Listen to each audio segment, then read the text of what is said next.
Whew. Carbon copy of the other one. Turned 3 yards the other way. Yeah, pretty good, pretty good. So, can you put that in the video? No. Okay. No.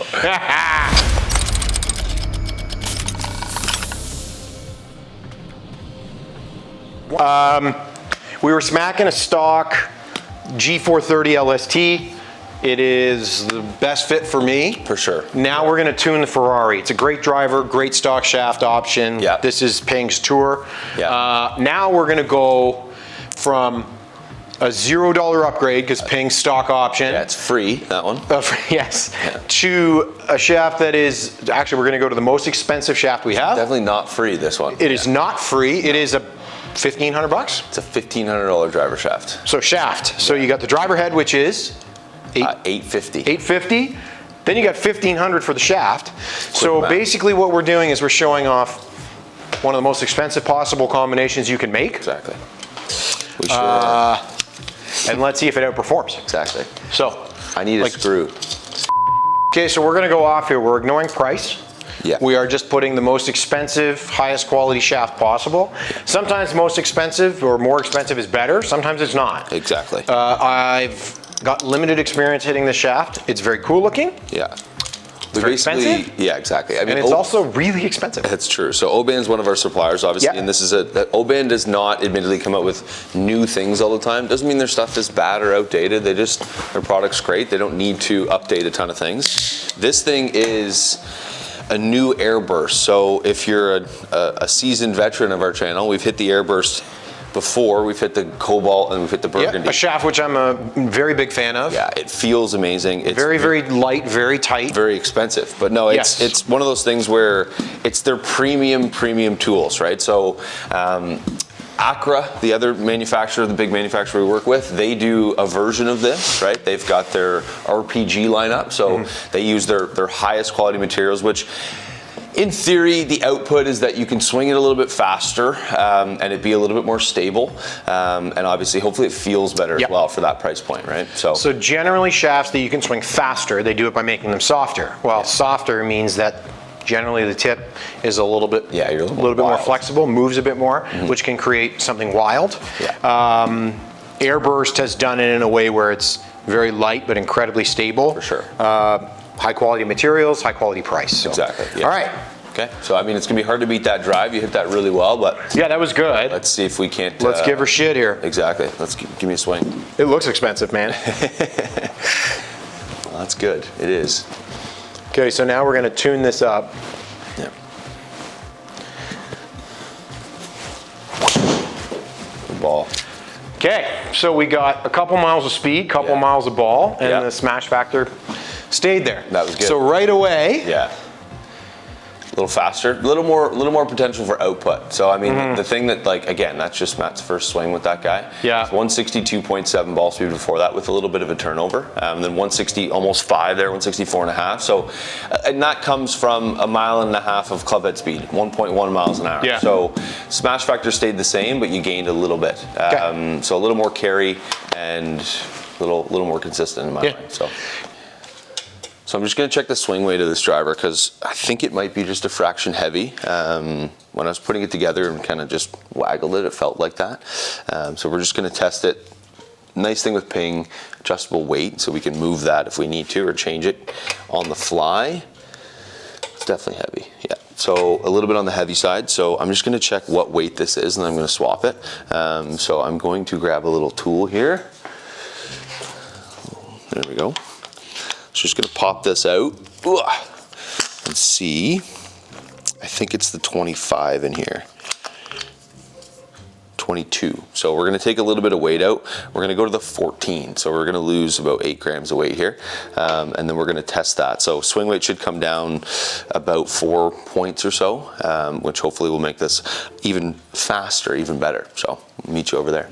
So I just switched, as you guys see, I switched it from the 22 gram weight to the 14 gram weight. It's a big difference. Big difference, but it was heavy. So you didn't swing it poorly at all. You swung it fine. Yeah, it like, felt a little on the heavy side, but yeah, I mean D9 is definitely heavy. So good for you. Okay. Sorry, the creatures. Now the difference too, though, is because this thing's so stable, it didn't feel like the head was everywhere. Well, if it was a less quality shaft at that weight, yeah, it would have just been all over. I wouldn't have been able to hit the ball. So when Matt says that, just quickly for you guys too, the heavier the head, think about a fishing rod and a fish on the end of it. The heavier it is, the more that it makes that shaft play, the softer it makes it feel. So this should feel tighter. It's not going to be ridiculous, but it should be a little bit tighter. But I should be able to move it a little faster theoretically. In theory, exactly. If I don't go. Well, exactly. You know, so full idiot. Okay, we ready? Okay. All right. Let's see it. Yeah. Let's hit it keep over tuning. The houses. Hit it. Try and drive the green on the old course here. Come on, bring some speed, old man. All right. Let me give you some. Let me give you some.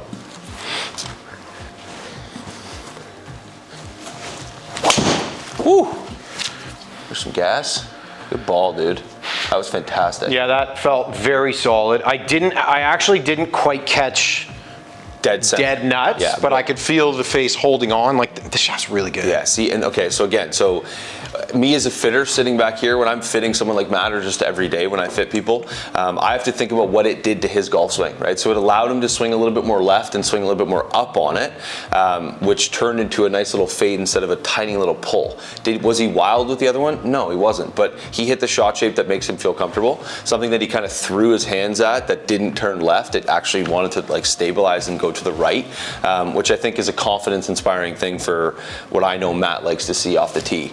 That's pretty optimal. Now, one thing I'm thinking, I know I like to fade it, but because I don't know what happens if we put that weight in the heel. I know to put some more mass a little to the inside potentially. Okay, I don't know. No, and you know what? And it's one of those things. So Matt's saying that because when we do that with the STG from Mizuno, it is amazing for you. It's fantastic. Weight in the heel stabilizes your strike location, and then just gives you kind of something that feels like it's always going to cut. Yeah. So that goes to, like, for those of you who are afraid of hitting hooks, when we switch to something on the heel. Yes, in theory, it should help close the face. Yeah. However, when you play a driver face that's already naturally open, it just feels like there's a little bit more mass in a stronger spot, which can bump ball speed. It did with when we tested with the Mizuno. You want to give it a shot? You might as well hit it. I mean, try. Let's see what we get. I mean, we're tuning it here. I mean, if you're spending 1,500 bones on a shaft, you may want to try moving the weight an inch or two here. You know what? And I mean, again, like you're a little bit faster with it again. So same thing. You're half a mile an hour faster. Yeah. So maybe the weight change is what did that.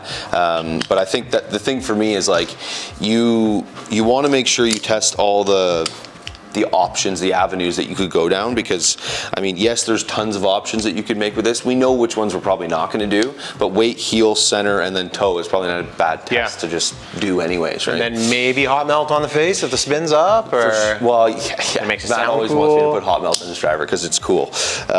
Which if it warrants it, then yes, 100%. If you hit every drive like that, I'm not touching this driver. So until you complain about it, and then I'll change it. Don't worry about it, Mark. I'll hot melt your driver, Mark. Yeah, well, exactly. I just won't tell how you that works. But no, the thing is too, the nice part about it is like when you get a new toy, and let's say it works for a couple of weeks and you really like the way it feels, and then you start to fall out of love with it. I mean, this is for everybody at home too. A little subtle change of like, oh, I put the weight in the heel, now it feels like I can do X. Yeah, it's not a bad thing. Pressure in the hand sometimes just kind of wakes things up. Yeah. Exactly. So, all right, let's try that. Weight in the heel, LST. So a draw bias, fade bias, low spin driver. With a Drade bias. Yeah, I got it. Draw bias, fade bias. All right, let's see it.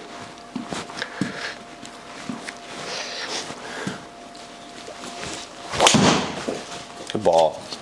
Good ball. Very good. Very good. So very, very similar numbers. Yeah. Now I didn't hit it perfect. No, you swung it faster. I swung it faster, but I hit it a little on the neck. So I could feel, from strike location, wasn't perfect. Yeah, no, and we know that. So again, for those of you at home, there's where your ping drivers are straight, right? There's the gear effect jumping in. Face was actually a little bit shut, but because of where Matt hit it on the face, it stabilized that, and it didn't go wild, right? You know when you heel it a little bit and you hit that big kind of slice that goes nowhere? Matt healed that, right? We know that from Smash Factor. We know that because the face was actually 1 degree closed and we got 5 feet of curvature right, but it didn't curve a ton right? So by the way, what Mark's saying there, hit it on the heel. When you strike it on the heel, generally, it's going to impart a spin to help the ball curve to the right. Toes generally try to impart spin to curve it to the left. Yeah. Now, of course, Depending on how much you deflect it and where it goes from there, that's up to you. That's the thing. You throw conventional science or understanding of ball flights out the window a little bit there, because for most of us, to help understand golf, it's confusing. We go, okay, the face is closed to my path, I hit a draw. Yes, generally that is the case. But when the gear effect jumps in, that's when things get thrown off the table a little bit. So again, just notice that one there wasn't a perfect strike, but it was, I would argue, pretty close to a perfect result. Stabilized with spin, that's the other thing for you guys at home too. LST is unbelievable at spin retention. Ping talks about it. When you peel off the sticker on the 3 woods and the drivers, spin consistency is the word that they made up, that they put on there.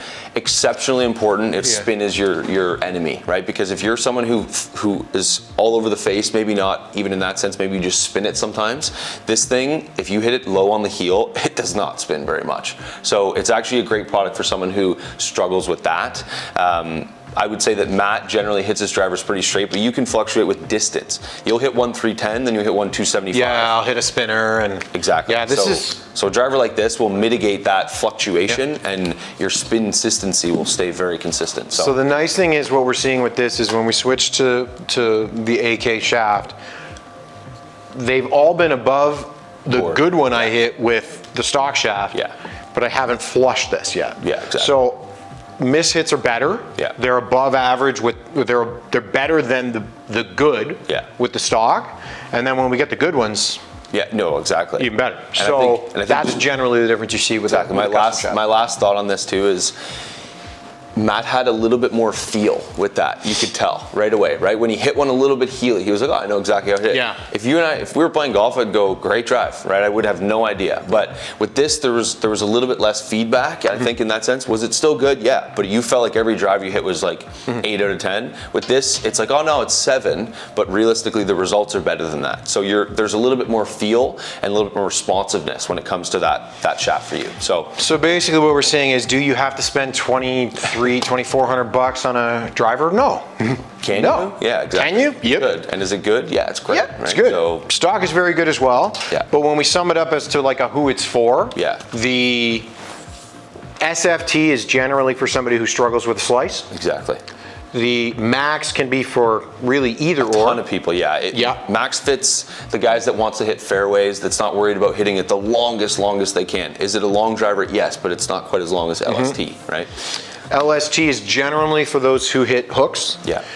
Or those who spin it a lot. There's ways to make fast LST significantly less hook bias. Yeah, exactly. You want it if you want something that's a little bit more neutral, and when people say neutral, normally it's fast guys that don't want to hook it, right? Yeah. I mean, no one says neutral when they slice it. So that's where, it's a driver that is a little bit more consistent with its spin window. It's probably more geared at faster, higher level players, but I fit a lot of slower guys into it that just struggle with speed or struggle with spin that aren't that fast. So again, I mean, we could go on and talk about this all day long, but it's a great driver. I mean, next time you're in the area, come get fit with us. Obviously, we're happy to help you kind of find the right shaft for you in that head. Maybe it's a stock one, maybe it's a $1,500 L-band AK. Maybe it's somewhere stuff in the middle, but either way, it gives you a starting point to know what to test when you're grabbing a driver. And exactly. So, I mean, Ping nailed it this year. Yep. Great driver. Great stuff. Well done, guys. Yeah. Write it down so you don't forget. Exactly. Cool. Thank you. I have a fucking cut in my nose, and it's driving me mental. What's that? I blew my nose this morning, and I was like, that's blood. Why is there blood? There's a little cut in my tip of my nose. No.